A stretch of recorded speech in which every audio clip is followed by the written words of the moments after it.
And with the madness of the Madden's mellow horns, we know from that signal it's time for the update, courtesy of CCRP. The CCRP was created in 2009 as a legacy project of Procom Limited and launched in 2010 by Chair Jean Laurie Chin to celebrate, protect, and empower Jamaica seniors while offering many benefits. Visit our website at ccrponline.org. CCRP Update is brought to you by JNGI for the best value and a boatload of benefits. In this week's update, we're still post-Melissa recovery mode. Today's guest, Psychiatrist Professor Wendel Abel, will address the traumatic experiences of many badly affected by that experience with Hurricane Melissa. And, well, because he is who he is, some coping tips. So we're here for it. All here for it as a family and an extended family. Before we get to Prof, we must do a little family business. Happy New Year to you all, dear CCRP members, and of course, all Jamaicans. Wishing you a happy, healthy, and fulfilling year from all of us in the teams involved in the CCRP. For your financial security, our CCRP Update sponsors, BCIC, offer their amazing JNGI Silver Shield plan for auto and property insurance exclusively for CCRP members. The auto plan includes free benefits from the Jamaica Automobile Association, with valet service for vehicle registration, fitness, and 24-hour roadside assistance for your safety. Help us to continue advocating for your rights and reaching out to elders in need. When you're a CCRP member, you are actively supporting the rights of seniors and the elderly and assisting in our outreach program. If you're 40 years old or over, you are eligible to join us in the CCRP. When you join CCRP, you can also open up a whole world of exciting events and money savings discounts. As a CCRP member, you'll have access to discounts of up to 30% from our over 100 discount partners. CCRP also offers 3 high-value health insurance plans for local and international coverage. Members enjoy social events and excursions to scenic spots on our beautiful island, and there are other wellness and lifestyle events as well. On next Sunday's program, we'll discuss Braille and its importance to the blind with Mr. Sean Harvey, guidance counselor and past students of the Salvation Army School for the Blind. And that should be very, very, very interesting. And now to the core of this week's update. Our focus remains on matters of greatest concern in this post-Hurricane Melissa recovery time. Today we hone in on tangible but often barely visible recovery and self-care after the storm. We're joined now by Psychiatrist Professor Wendel Abel, and he'll address the traumatic experiences of those badly affected by Hurricane Melissa and, of course, offer some coping tips. Welcome, Prof. Hi, how are you doing? Happy New Year to you and Hearty. your listeners. Hello? Yes, Prof. I was saying yes, I hearty. Welcome. Yeah. All right. And I hope the new year will be brilliant for you and yours, yeah? Thank you very much, yes. All right. So some of our people have been very, very badly affected by the hurricane. Some worse than others. Some have lost homes, rooms blown off. There have been deaths. It's a roller coaster and more.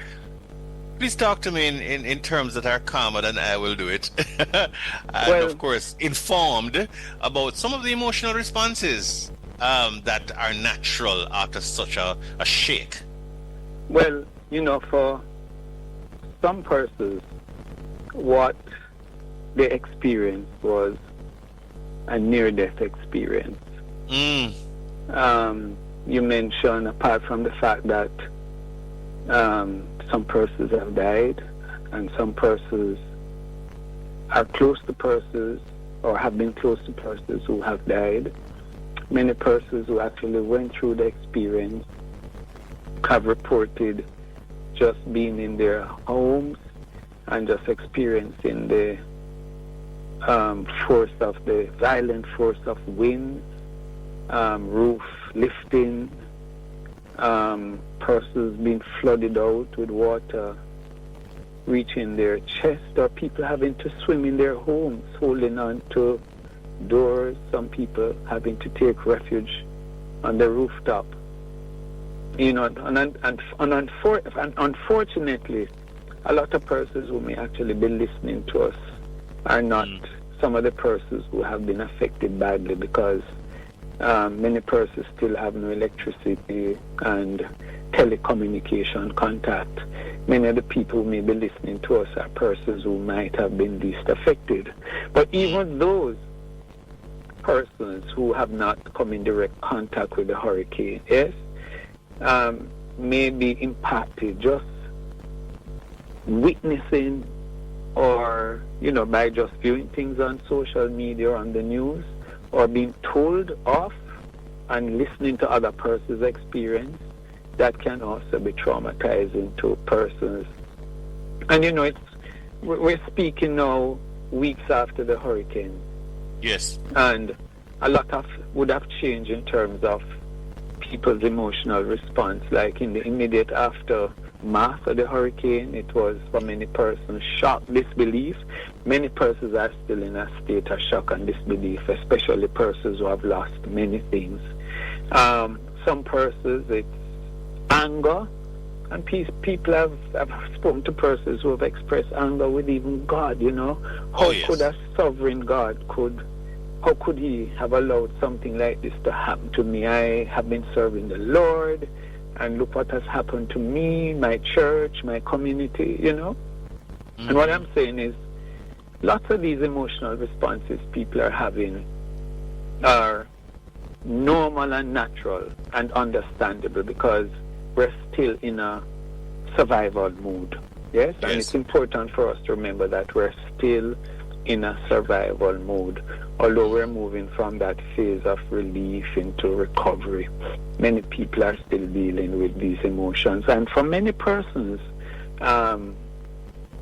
grieving is now a natural response, because we know persons have experienced multiple losses, loss of their homes, their cars, their way of life, school, church, community markers. Farmers have lost their crops. People have lost their shops, their stores, their livelihood, work, and the list of losses are, you know, many. And unfortunately, as I said before, for many persons, they have experienced multiple losses. And what we need to remember is that when we experience a loss or several losses, the natural emotional response to that is grieving. Yes. So lots of people are grieving. And just want to remind us that grieving is also a normal and natural response. So when people are going through their grieving, we need to understand, to be supportive, and not to minimize their experience and tell them, oh, it's time to move on. It could have been worse. Be strong. You know, you have to pick up the pieces and move on.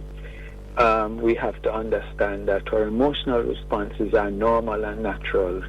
And for some persons, these emotional responses are going to be there for a long time. But, you know, as I traverse the countryside, what I'm also seeing is the remarkable spirit of our people and their resilience, that people are trying to get their lives and livelihood back together, and they're trying to build back. And I see in many places, and I know the experiences of persons are different depending on how badly a community has been affected and the level of losses they would have had. But people are trying to move beyond the relief packages and the food, you know.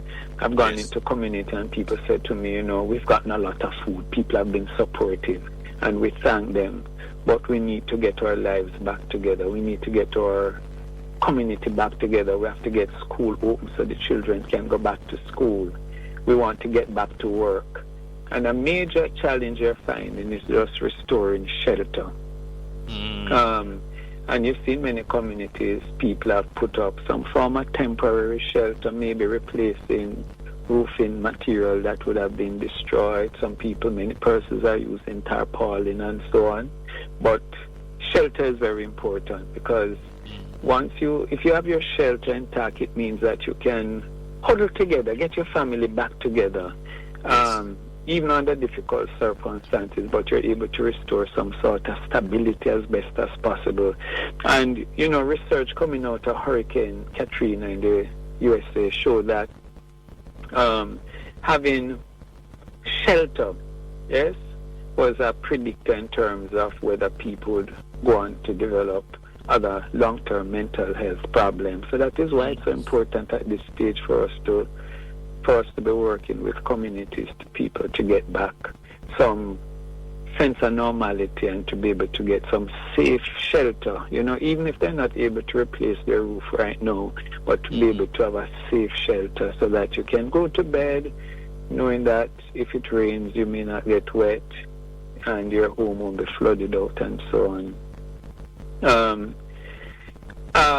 I know this program is sponsored by the Caribbean Association of Retired Persons, and we speak to a lot of people at different age groups, but also many persons listening are people who are retired, older persons, and many older persons have also been impacted, as we know, and they too would be going through a lot of these emotional responses.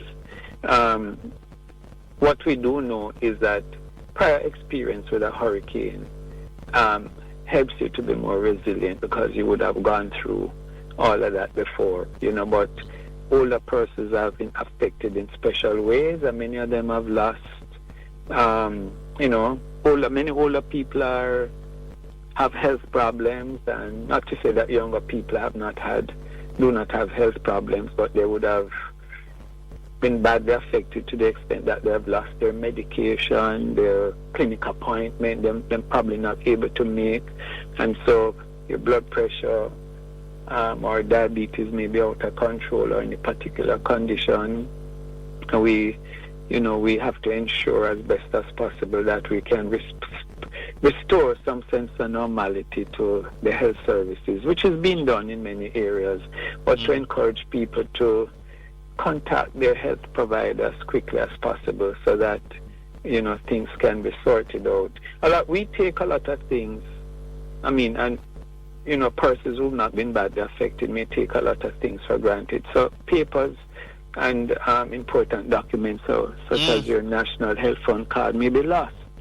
Yes. For older persons who are relying on their pension, their life certificate might have been lost, and they need to be able to access these. And we're at a stage where it's so important for people to be aware of the services that are on the ground that are helping them to get back their National Health Fund card, get back their life certificate. That's people who are pensioners. These are things we take for granted, but they're important. And we know the National Health Fund has a program in which they're going out in communities to help people to get back a National Health Fund card and so on. And what is very important at this stage, yes, is for us to continue to provide mental health support and what we refer to as psychological first aid to people, psychosocial support to people in communities.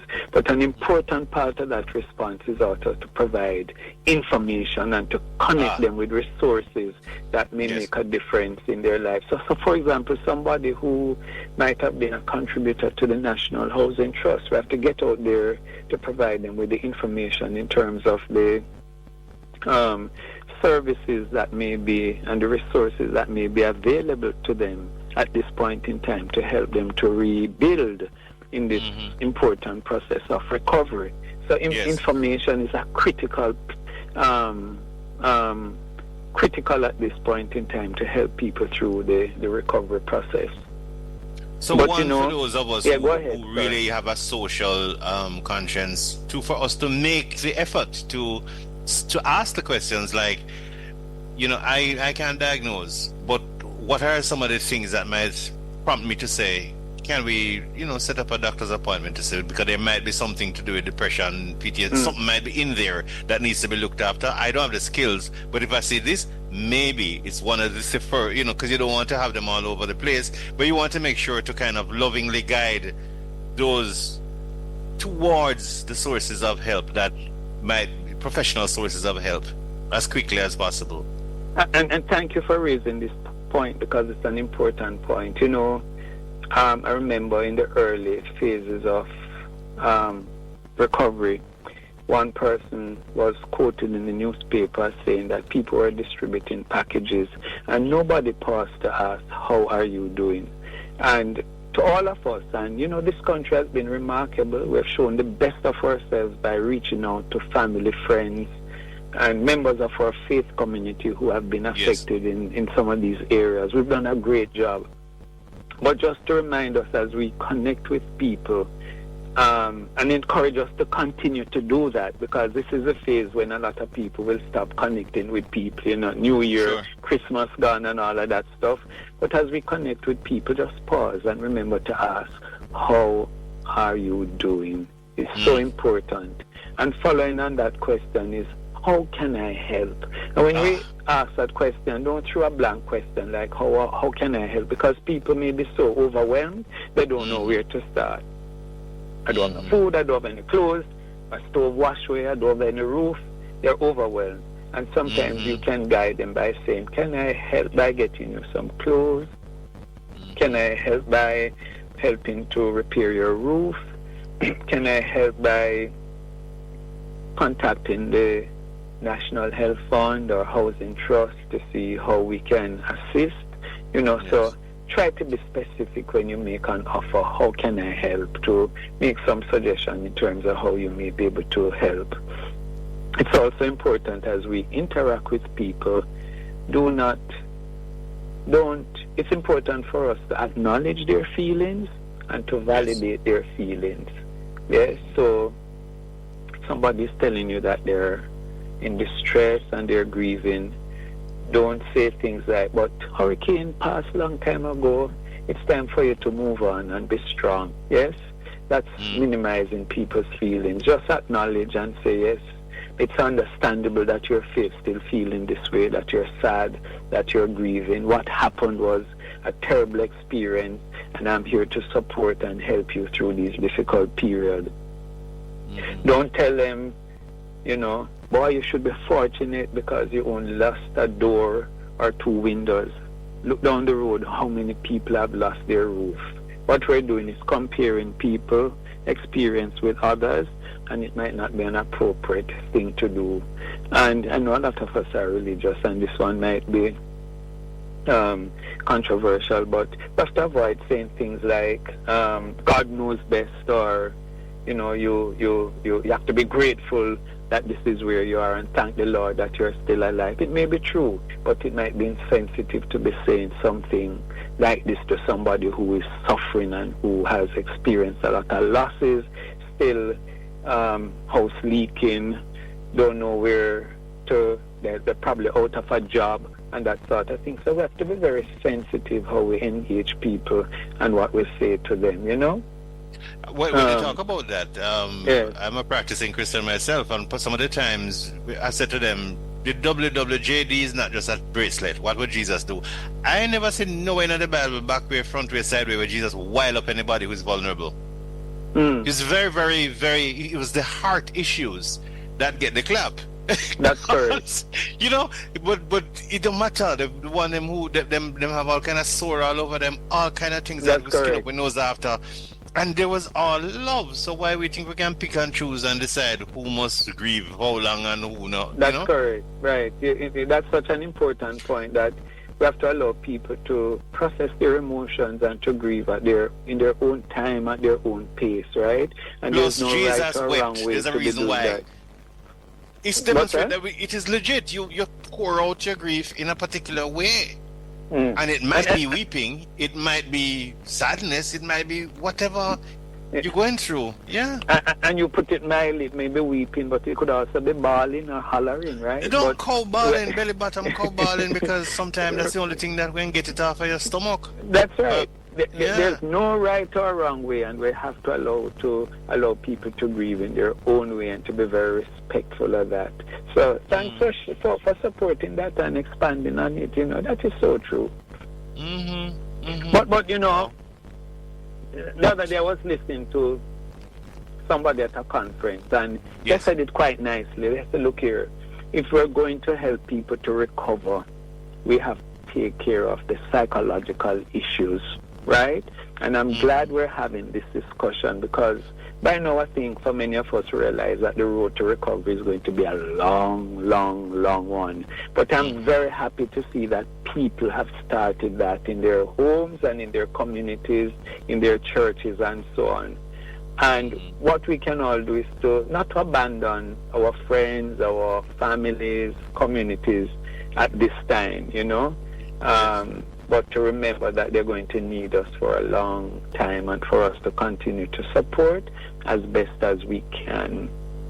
And for all of us who've been impacted, yes, it's important for us to reframe the perspective. And what do I mean by that? Is that the hurricane has been a crisis, and it continues to be because of the effects, right? But, yes, you know, the Chinese word for crisis is danger and opportunity. It's two characters which spell danger and opportunity. And what they're saying to us is that, yes, crisis, behind every crisis, danger. Yes, lots of dangers, but there are also opportunity. And maybe someone may ask, what opportunity is there in a hurricane? I mean, it has caused so much devastation and destruction, but we have to try to reframe it. And the opportunity that lies, maybe it's an opportunity for us to build back better. BBB, build back better. Yes? yes, yes. And you know, it's we just have to make the best out of it, you know, and to build back better, build back our homes and our communities and our families and so on, build back better. I also want to touch quickly on children. Yes. Because, you know, hurricane is a traumatic event. It's what we call collective trauma, because so many of us would have experienced a hurricane. And it affects children, yes, in more ways than one. They too see the losses and the destruction and the dislocation, right? And it impacts on their how they live in. Many children are now, lives have just been turned upside down. No electricity at home, cannot watch TV or on their tablet, doing whatever. For some of them, schools have closed or learning losses may have occurred, and all of those things, right? Their lives have been disrupted, and we have to recognize that. And in many home situations, there might be overcrowding.